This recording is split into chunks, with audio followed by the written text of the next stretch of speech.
नमस्कार मेरे प्यारे भाइयों, आप सभी का दिल से स्वागत है। तैयारी कर रहे हैं ना, तो आपकी गलत करने की गुंजाइश कम। बार बार पेपर दे रहे हैं और वो रिपीटर्स जब बार बार पेपर दे रहे होते हैं ना, तो उसकी वजह से एक बहुत बड़ी समस्या आ जाती है। पोस्ट खराब करने के लिए वो दूसरों के चांस को खराब कर, किसी बच्चे का अच्छा कट ऑफ जा रहा है, मोबाइलाइजेशन से धड़ाम से वो एकदम डाउन आ जाए। ऐसे ऐसे क्वेश्चन अभी हाल फिलहाल में आप लोगों ने देखा है। और दोस्तों, बम्पर वैकेंसी की सौगात जल्दी ही एसएससी आपको देने वाली है।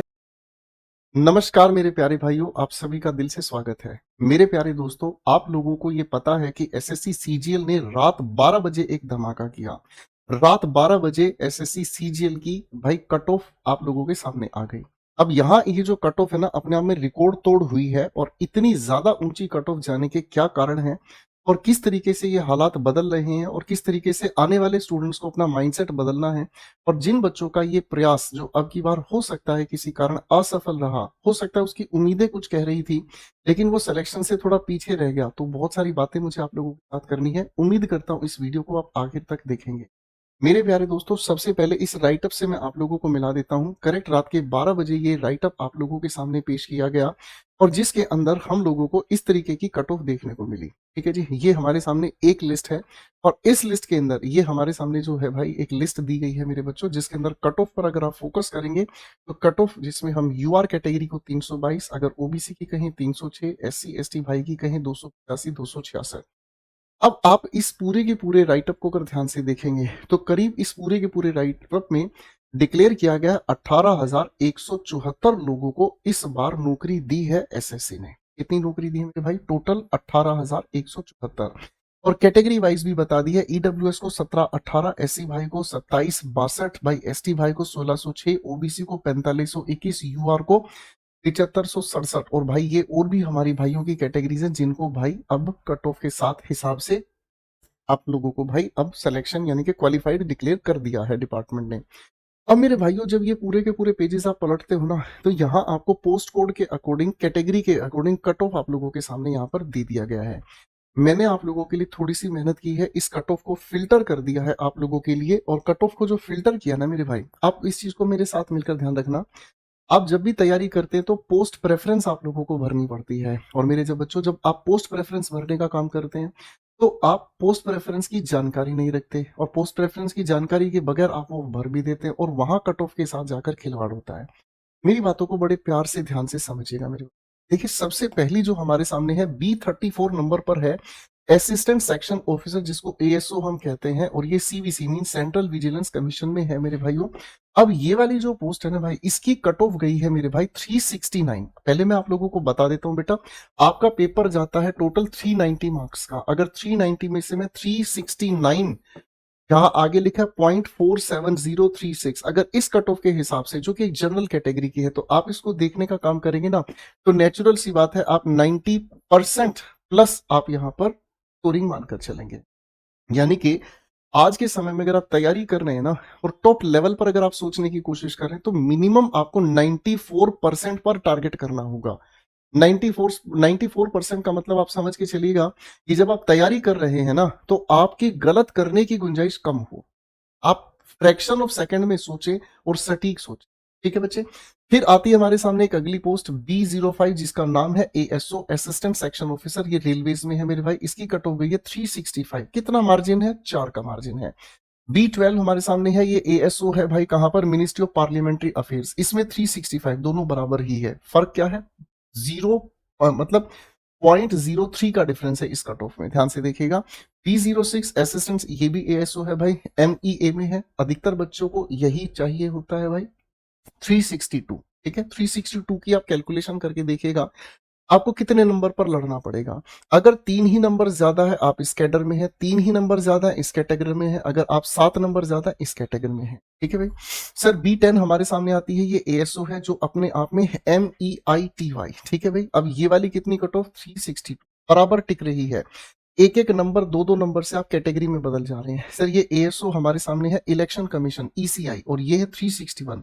मात्र एक नंबर की वजह से कट ऑफ वेरी हो रही है। आप मेरी बात समझ पा रहे हैं? ठीक है जी। और ये अपने आप में एक नई पोस्ट भी जुड़ी है, ये मैं आप लोगों को ध्यान से बता देता हूं बेटा। आज के टाइम में बच्चों का ये भी क्रेज है। अब अगला एएसओ आता है हमारे सामने, नेशनल इंफॉर्मेटिक्स सेंटर, इसमें 359। ठीक है मेरे बच्चों, और ये देखो, ये मैं यूआर कैटेगरी की बात कर रहा हूँ। आपके सामने ईडब्ल्यूएस की कैटेगरी भी है, ओबीसी की भी कैटेगरी है, एससी एसटी के लिए यहाँ कट ऑफ हमारे सामने नहीं है। मेरे बच्चों आगे देखेंगे हम B27 पर, तो assistant Indian coast guard ICG में ये लिखा है भाई 350 इसकी कट ऑफ गई है। यूआर कैटेगरी पर मैं बात कर रहा हूँ मेरे बच्चों, बाकी आपके सामने इनकी कैटेगराइजेशन है। B18 के लिए इंस्पेक्टर है, ये एग्जामिनर पोस्ट है। जो सीबीआईसी है यानी कि central board of indirect taxes and customs, इसकी कट ऑफ गई है भाई 349। ठीक है मेरे भाई, और अगर ओबीसी की बात करें तो 346। अब एक बात और ध्यान से देखना, जनरल कैटेगरी और ओबीसी कैटेगरी में भी ज्यादा फर्क नहीं रख रहा है।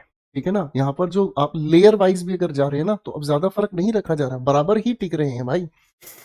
सब इंस्पेक्टर पर जाते हैं तो सीबीआई में अगर सब इंस्पेक्टर पर अगर जाते हैं तो 349। बाबू टॉप कितनी गई? 369। फिर से एक बार इसको देखिएगा, 369। 20 नंबर के डिफरेंस पे आप कहाँ आके टिक गए? Sub inspector post. ठीक है ना जी, सब इंस्पेक्टर पोस्ट आ गए हैं। सर इंस्पेक्टर प्रिवेंटिव ऑफिसर पर 348 पर आ गए भाई। इंस्पेक्टर सेंट्रल एक्साइज पे आते हैं 348 पर भाई।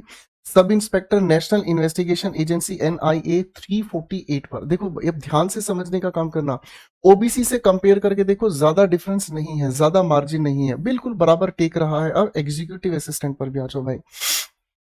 हमने कुछ और भी आपके लिए पोस्ट वेरीफाई की हैं, तो ये हमारे सामने B21 है, इंस्पेक्टर ऑफ इनकम टैक्स। ठीक है जी, ये हमारे सामने इनकम टैक्स ऑफिसर के लिए 357 कट ऑफ है। ओबीसी के लिए 352 भाई। असिस्टेंट सेक्शन एएसओ है, ये हमारे सामने सेंट्रल एडमिनिस्ट्रेटिव ट्रिब्यूनल यानी कि 356। General category 352। ओबीसी और जनरल कैटेगरी में मुश्किल से 4 या 5। अच्छा अभी अभी ये भी देखो मेरे बच्चों, अगर हम ऐसी भाई कैटेगरी में देखेंगे ना मेरे भाई, तो भी ज्यादा फर्क नहीं है। क्या आप मेरी बात समझे? ज्यादा फर्क नहीं है मेरे भाई। मेरा इस पूरी की पूरी कट ऑफ सेक्शनल को आपको दिखाने का पर्पस ये है कि अब आप लोगों को सीरियस होना पड़ेगा। देखो मेरे बच्चों, 2-3 बातें और समझते हैं।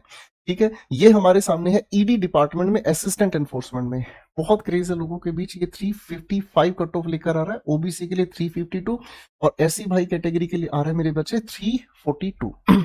असिस्टेंट सेक्शन ऑफिसर एएसओ आ रहा है ये आईबी में 353 और ये 350। इसी तरीके से हमारे सामने सारी की सारी और भी बची हुई पोस्ट।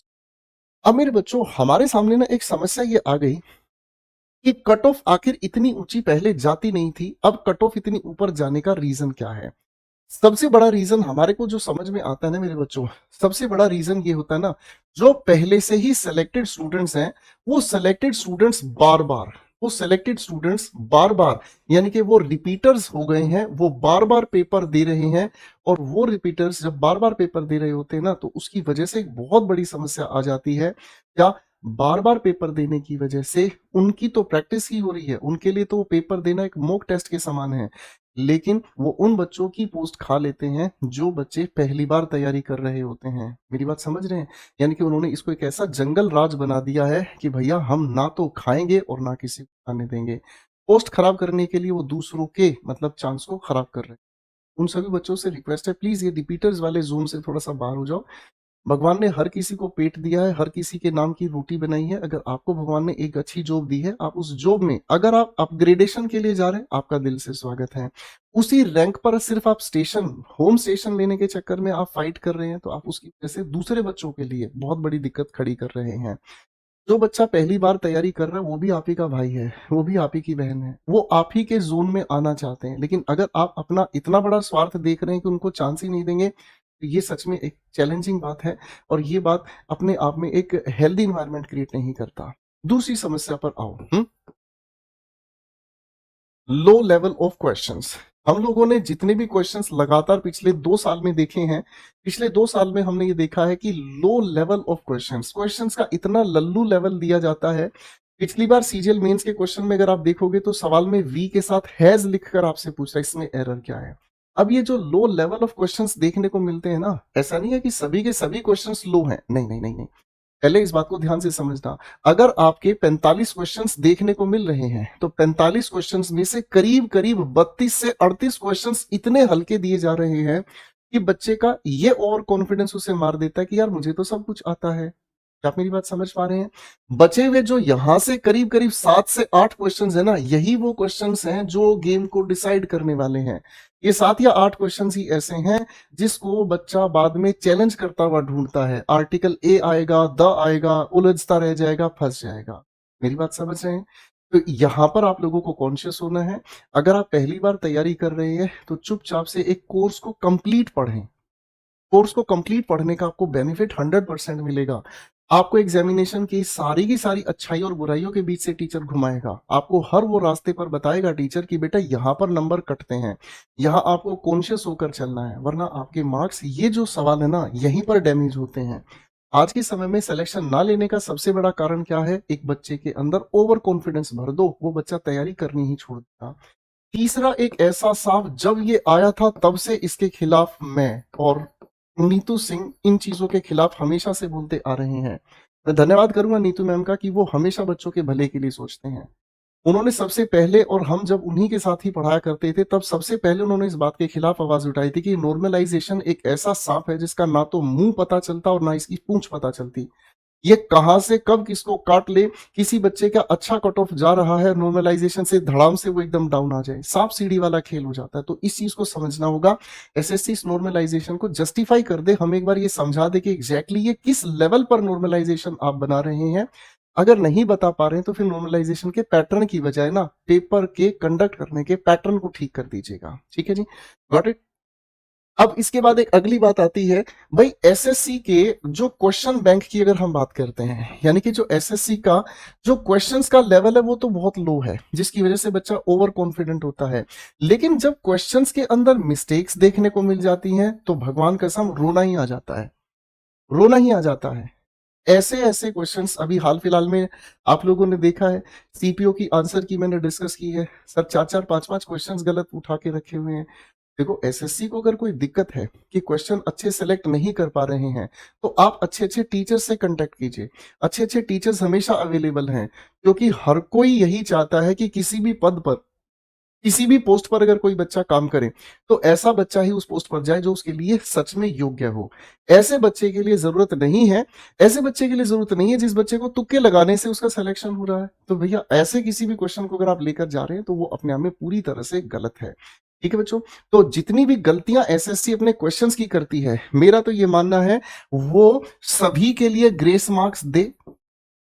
ठीक है, पहली तो कोशिश ये रही कि गलती हो ही ना, और अगर गलती हो रही है तो सभी बच्चों को ग्रेस मार्क्स मिलना चाहिए। मेरी बच्चों समझ रहे हैं? और साथ साथ कोशिश ये करे कि आप लोगों को कट ऑफ में भी रिलैक्सेशन देना चाहिए ताकि सभी बच्चों का उस चीज का बेनिफिट भी मिले। खैर ये तो हो गई जो भी कुछ है। इसके अलावा एक बात मैं और बात करना चाहूंगा, एसएससी जिन जिन लैब्स को टेंडर देती है ना, जितनी भी लैब्स हैं उन सभी को टेंडर देने से पहले खुद एक बार उनकी फिजिकल विजिट जरूर करें, क्योंकि बहुत सारे बच्चों को ऐसे ऐसे हालातों में पेपर देना पड़ता है, किसी का माउस नहीं काम कर रहा है, कोई कीबोर्ड पे लगा पड़ा है, कुश्ती करने कीबोर्ड नहीं चल पा रहा है, किसी की सिटिंग अरेंजमेंट इतनी वाहियात है कि वो बच्चा परेशान हो जाता है। साहब ये बच्चे नहीं हैं, ये आने वाले ऑफिसर्स हैं, ये बच्चे नहीं है, ये किसी के घर की उम्मीदें हैं। इनके लिए अच्छी व्यवस्था करना आपका धर्म है, आपका सबसे पहला फर्ज है। आप लोग जो अपने घर पर रोटी खा रहे ना, आपको जो तनख्वाह मिलती है एसएससी वालों, मेरे भाई वो तनख्वाह इसीलिए मिलती है ताकि आप इन बच्चों के भविष्य के साथ खिलवाड़ ना करें। लैब की खुद से एक बार फिजिकल वेरिफिकेशन करें, किसी तरह की हेराफेरी, किसी तरह की धांधली ना हो, सभी बच्चों का ये ध्यान रखें। खैर मेरे बच्चों, मेरी तरफ से 5 सजेशन थे। अब यहां तक हुआ सो हुआ, उसको हम एक तरफ रखते हैं। अब सवाल आता है कि सर अब हम क्या कर सकते हैं। सबसे पहले वो बच्चे जिनका किसी वजह से ये वाला प्रयास असफल रहा, वो अपने आप को अकेला ना समझे, मैं उनके साथ हूं, मेरी पूरी टीम उनके साथ है। हम आप सभी के लिए जी जान लड़ा देंगे। एक बार फिर से मुझ पर भरोसा करें, मैं आप पर भरोसा करूंगा। एक बार फिर से इस सफर को तय करते हैं। एक बार फिर से बिल्कुल जीरो से एडवांस लेवल तक इस इंग्लिश को मेरे साथ पढ़ना शुरू करें। हर एक चीज को बारीकी से समझते हुए चलें, क्योंकि हमें अगर ओवर कॉन्फिडेंस आ गया, अगर हम किसी यूट्यूब के जंजाल में पढ़कर सोचे जी उसने ये करा दिया मैं तो उसी से खुश हूं, बाबू आप समझिएगा, एक बार की असफलता का मतलब है आप अपने करियर में करीब 1 साल पीछे चले गए। सिलेक्शन लेकर जहां आप जा सकते थे वहां से आप 1 साल पीछे चले गए। तो अपने आप को आज संभालिए, अपनी एक बार शुरुआत कीजिए, अच्छे से हर एक चीज को पढ़ने का काम कीजिएगा। ये कट ऑफ जितनी अब की बार गई है, उम्मीद ये लेके चलेगा कि भाई प्रीलिम्स में 155 से नीचे की कोई वैल्यू नहीं है। मेंस में आपके सामने मैंने हालात बता ही दिए हैं। और दोस्तों, जिस तरीके से ये पैटर्न चल रहा है, अगली बार इस कट ऑफ में करीब करीब 5-5 नंबर और जोड़ लीजिएगा। और दोस्तों, बम्पर वैकेंसीज की सौगात जल्दी ही एसएससी आपको देने वाली है। आप लोग मेरे बच्चों अपने मन को पक्का करें, तैयारी करें और आने वाले भविष्य के सभी एग्जाम्स के लिए जो कि जून, जुलाई, अगस्त से आपके सामने आ रहे हैं, बेस्ट विशेष। अब की बार, आखिरी बार, सिलेक्शन के लिए तैयार। ठीक बन गई सारी।